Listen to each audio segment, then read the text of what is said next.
Salutations à toutes et à tous, mesdames, messieurs, bonsoir et bienvenue à cette grande édition. Et tout de suite, le titre. Tête à tête ce mercredi entre Pascal Kinduelo, président du bureau d'âge du Sénat, et Constant Moutamba, ministre d'État en charge de la justice et garde des Sceaux.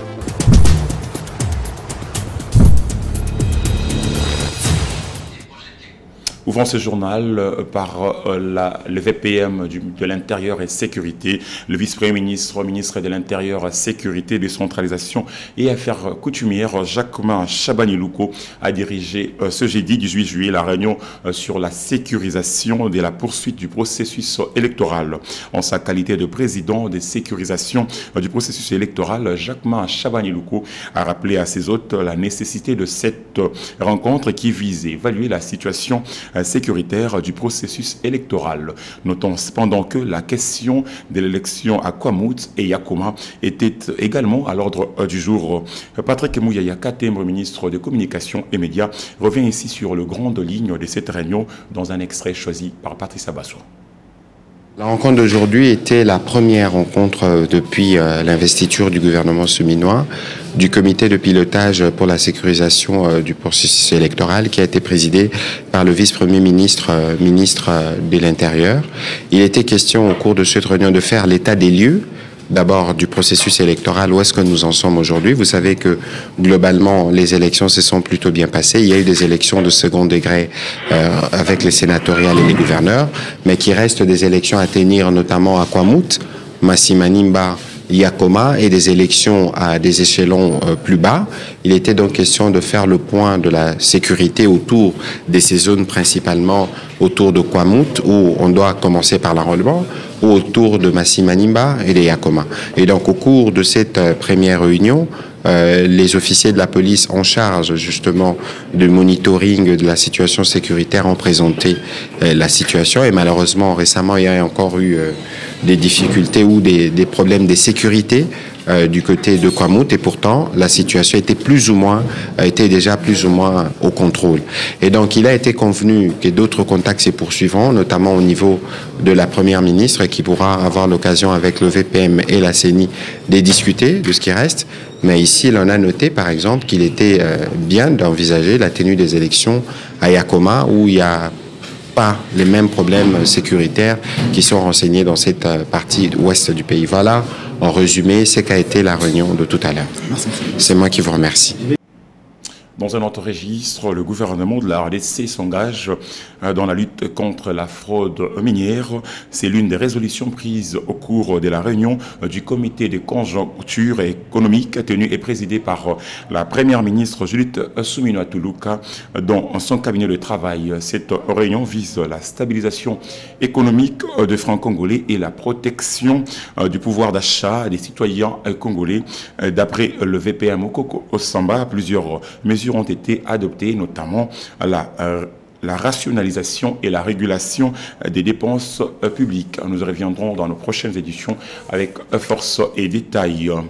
Au Sénat, le président du bureau provisoire, Pascal Kinduelo, a reçu en audience hier, mercredi 17 juillet, le ministre d'État, ministre de la Justice et garde des Sceaux, Constant Moutamba. Au menu des échanges, les deux personnalités ont passé en revue la situation de la justice au pays de Lumumba dans sa globalité.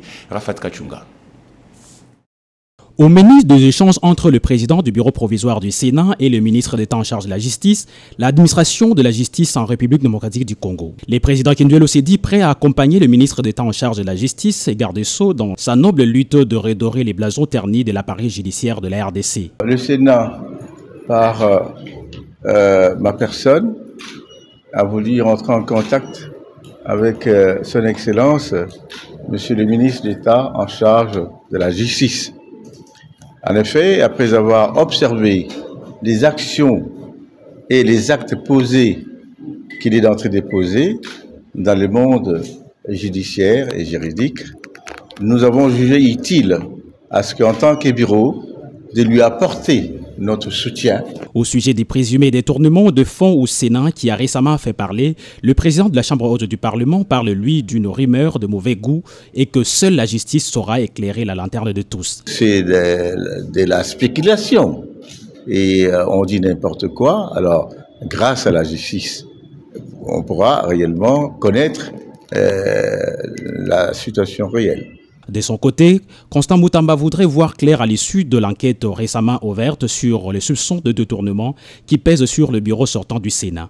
Comme vous le savez, il y avait des bruits qui couraient sur le détournement des fonds par le bureau sortant du Sénat.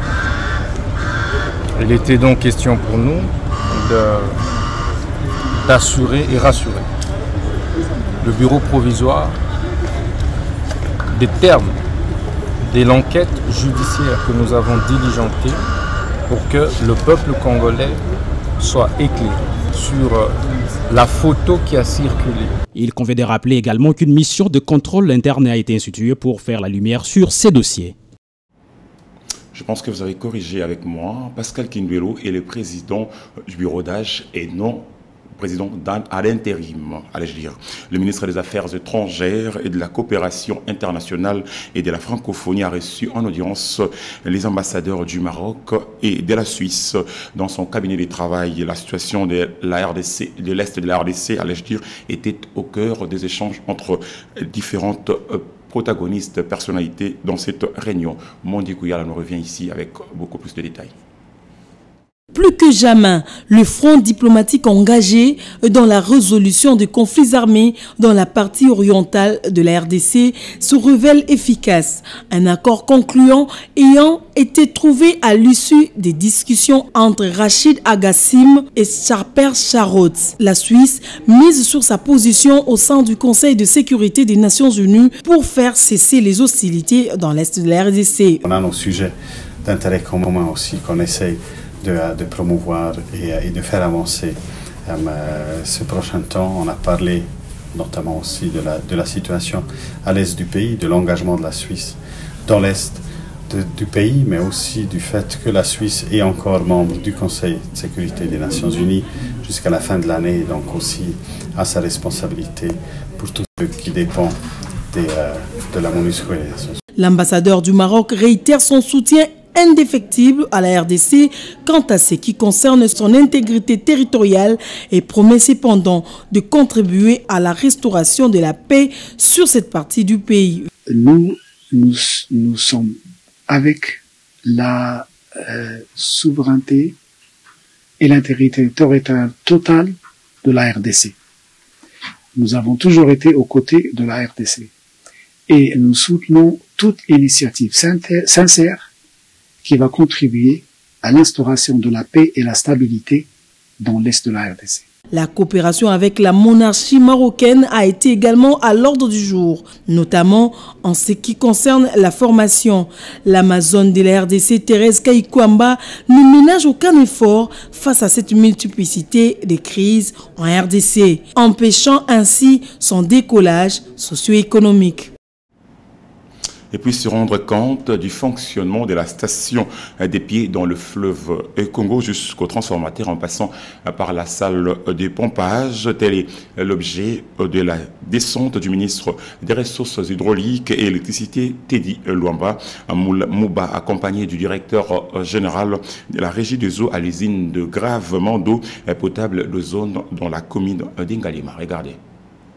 Après sa descente mardi 16 juillet 2024 au secrétariat général de son ministère, le ministre des Ressources hydrauliques et électricité, Teddy Luamba Mouba, accompagné du directeur général de la Régie des eaux, David Chilumba, a effectué mercredi 17 juillet une visite d'inspection des installations de captage d'eau brute à Kintsuka 2 sur le fleuve Congo, ainsi que à l'usine de traitement d'eau potable d'Ozone dans la commune de Ngaliema. Cette visite avait pour objectif de se rendre compte du fonctionnement de la station des pieux dans les fleuves Congo jusqu'au transformateur en passant par la salle de pompage. J'aime bien le slogan de la Régie des eaux, l'eau c'est la vie. Et parmi les piliers de notre gouvernement, sous l'impulsion du chef de l'État Félix Antoine Tshisekedi Tshilombo, l'eau c'est parmi les secteurs prioritaires. Et je suis venu me rassurer de la prochaine mise en service du module 2, des 110 000 mètres cubes d'eau qui seront très bientôt pompés sur le réseau, et tout ceci au bonheur de nos populations. Il fallait voir comment les travaux évoluent essayer un peu d'encourager aussi les équipes sur place ici, ainsi que la Régie des eaux qui est en train de faire un travail formidable dans ce secteur. Très heureuse, la population a exprimé sa joie par des ovations et cris de joie, car ayant constaté que les ministres qui s'occupent du secteur est à pied d'œuvre.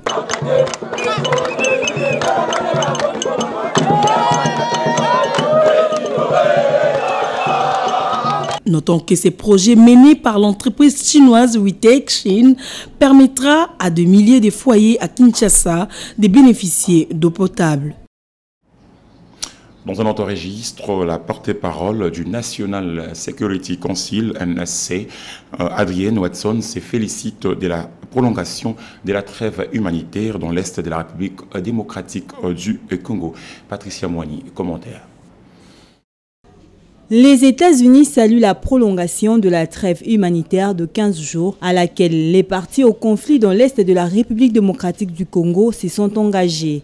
Cette prolongation restera en vigueur jusqu'au 3 août à 23h59 heure locale et celle-ci réengage les parties au conflit à faire taire les armes et à donner au personnel humanitaire un accès sans entrave aux populations vulnérables.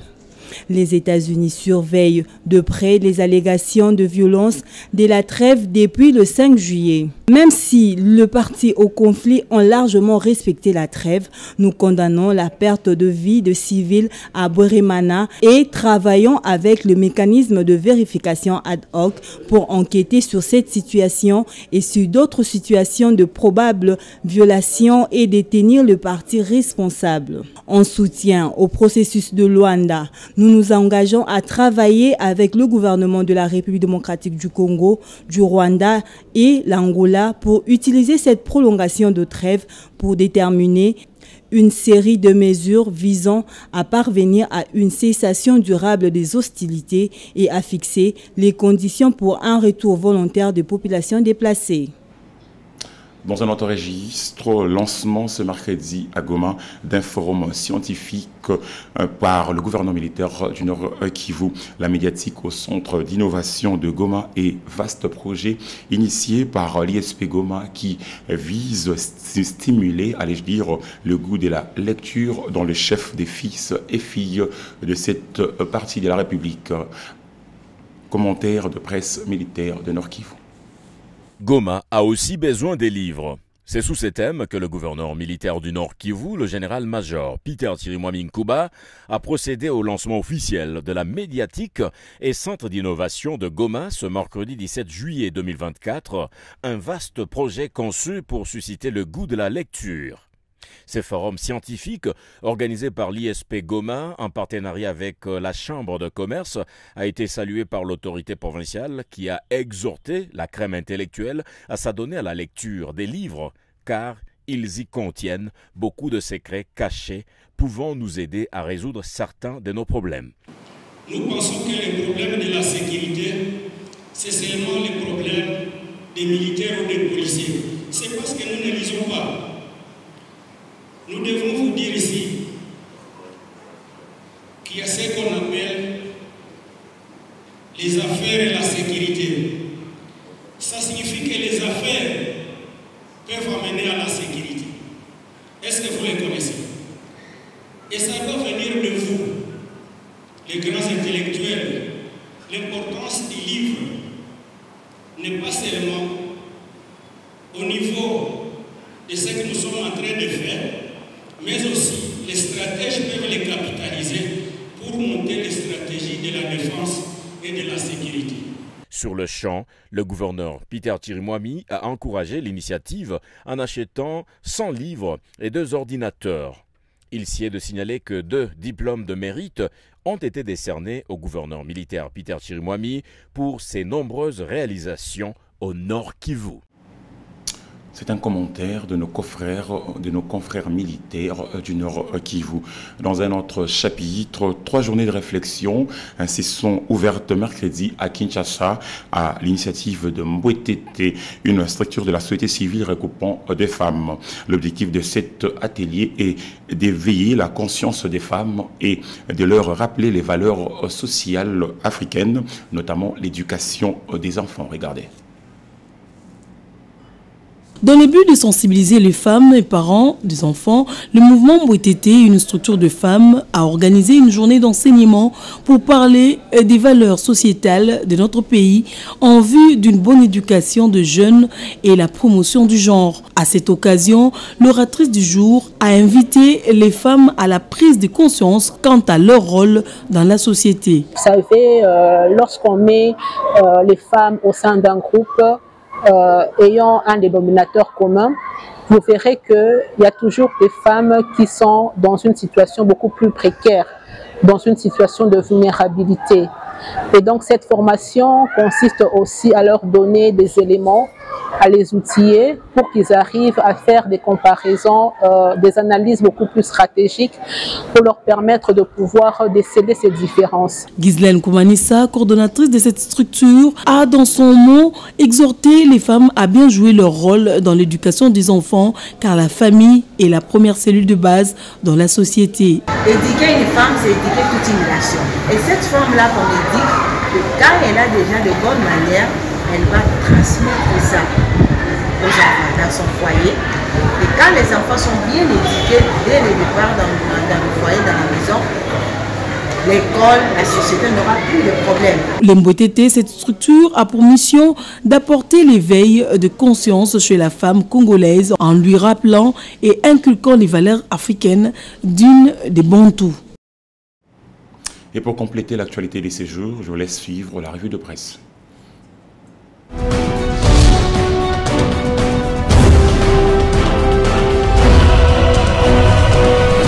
Ouvrons cette revue de presse avec la commémoration de la journée nationale du génocide congolais à des fins économiques le 2 août prochain dont parle la prospérité. Cette plume renseigne que le chef de l'État congolais, Félix-Antoine Tshisekedi Tshilombo, entend pour l'année 2024 une commémoration d'envergure nationale. Aussi, il tient à travers ces Génocost 2024 à donner l'occasion à tout Congolais de rendre hommage aux femmes et hommes victimes de la barbarie humaine imposée à la RDC par les Rwandais. Parlant justement de cette situation qui a toujours prévalu dans l'est de la RDC, faire mention du Rwanda et omettre l'Ouganda fait regretter ses quotidiens d'action pour la démocratie et le développement qui a marre d'observer trop de gesticulations du gouvernement congolais autour de l'implication du pays de Museveni dans la crise sécuritaire en RDC au lieu de les dénoncer de vive voix. Dans la considération des choses, pense-t-il, cela fait ressembler le Congo au mauvais serviteur cité dans la parabole de Talent. Et le journal qui abonde dans le même sens reconnaît vis-à-vis des révélations onusiennes sur le rôle double de l'Ouganda dans la crise de l'Est du Congo que les Congolais sont seuls face à un complot international. De ces rapports, aucune nouveauté n'a été soulignée, tout se savait déjà, avance le journal. Cependant, à la différence du précédent, ce quotidien conseille le gouvernement congolais à trouver des moyens propres pour obtenir la fin des mutualisations et continuer la coopération bilatérale militaire à travers le partage de renseignements avec l'Ouganda. Changeons de registre dans cette revue de presse et parlons du Sénat.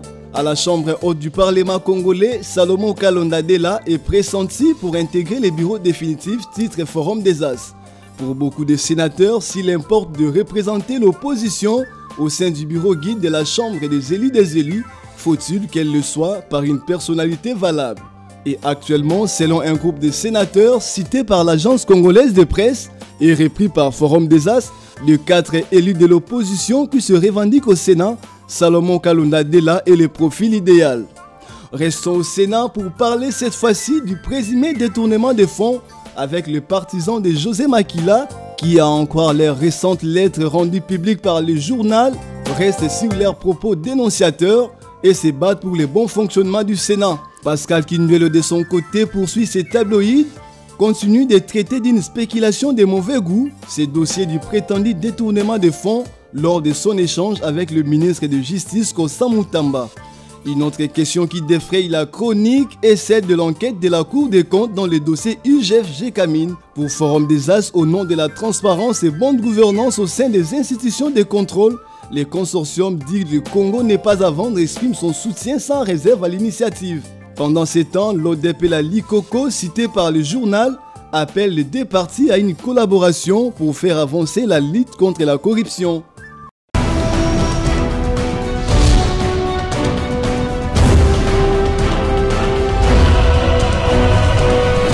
Et puis le monde célèbre la journée Nelson Mandela, communément appelée Mandela Day, chaque 18 juillet de l'année. À la même occasion, Dr Kabwe, anesthésiste et réanimateur aux cliniques universitaires de Kinshasa, a organisé une activité de réanimation avec 20 médecins, accompagnés de 20 médecins, à l'égir avec comme thème l'éducation, une arme la plus puissante que vous pouvez utiliser pour changer le monde. Popol Ziakwaou. L'éducation est l'arme la plus puissante que vous pouvez utiliser pour changer le monde. Cette célèbre citation de Nelson Mandela est le thème choisi par Dr Kabwe en cette journée Mandela Day. Entouré de médecins stagiaires qui se sont associés à la dite journée, le Dr Kabwe raconte sa petite histoire. La journée internationale Nelson Mandela est entrée à Kinshasa le 18 juillet 2018 par l'hôpital Saint-Joseph. Le 18 juillet 2019, la journée internationale Nelson Mandela est entrée à la faculté de médecine et aux cliniques universitaires de Kinshasa. Et ce jour-là, le 18 juillet 2019, j'ai pris l'engagement solennel devant les autorités, c'est-à-dire devant le conseiller principal du chef de l'État en matière des infrastructures, devant l'ambassadeur de l'Afrique du Sud, devant l'ambassadeur de la Zambie, devant le doyen de la faculté de médecine, le professeur Jean-Marie Kayembe, devenu aujourd'hui recteur de l'université, devant le contingent ghanéen de la MONUSCO et devant la dame ONU Femmes et les autres spectateurs. Ces jours-là, donc, le 18 juillet 2019, j'ai pris l'engagement solennel de consacrer le reste de ma vie à développer la réanimation de base, le Basic Life Support. Donc aujourd'hui, nous sommes à la 5e édition qui correspond à la 15e édition internationale de la journée internationale Nelson Mandela, communément appelée Mandela Day. En cette 5e édition, Dr Kabwe est convaincu que l'éducation est la clé du développement d'une nation. L'éducation est l'arme la plus puissante que vous pouvez utiliser pour changer le monde. C'est la clé du développement. Et comme vous le voyez également aujourd'hui, j'ai invité des jeunes à qui on va apprendre comment sauver une vie humaine. Donc pour moi, parmi les messages de Nelson Mandela, c'est un des messages clés. L'occasion faisant les larrons, le médecin stagiaire des cliniques universitaires de Kinshasa ont bénéficié d'une formation de réanimation, question de faire d'eux des formateurs des formateurs. J'ai fait venir ce que nous appelons des médecins stagiaires. Ils sont venus pour apprendre comment faire de la réanimation de base. Nous allons utiliser ce noyau de 20 médecins stagiaires pour en faire des formateurs, accompagner des équipes du département pour que d'ici un an et demi, tout l'hôpital soit formé, tous les départements soient formés à faire le Basic Life Support. À la même occasion, Dr Kabwe a donné l'importance de son projet Papa Wemba Médical qui s'insère à la journée Mandela Day. Papa Wemba est décédé sur scène à Abidjan le dimanche 24 avril 2016 et le lundi 25 avril 2016, j'ai créé mon projet qui s'appelle Papa Wemba Médical pour vulgariser les gestes simples qui sauvent. Ces gestes sont au nombre de 3. Le massage cardiaque externe, la libération des voies aériennes supérieures et la ventilation artificielle. Donc, l'activité Papa Wemba Médical s'insère dans l'activité Mandela Day parce que Mandela dit également que la pauvreté et l'apartheid peuvent être vaincus par les hommes.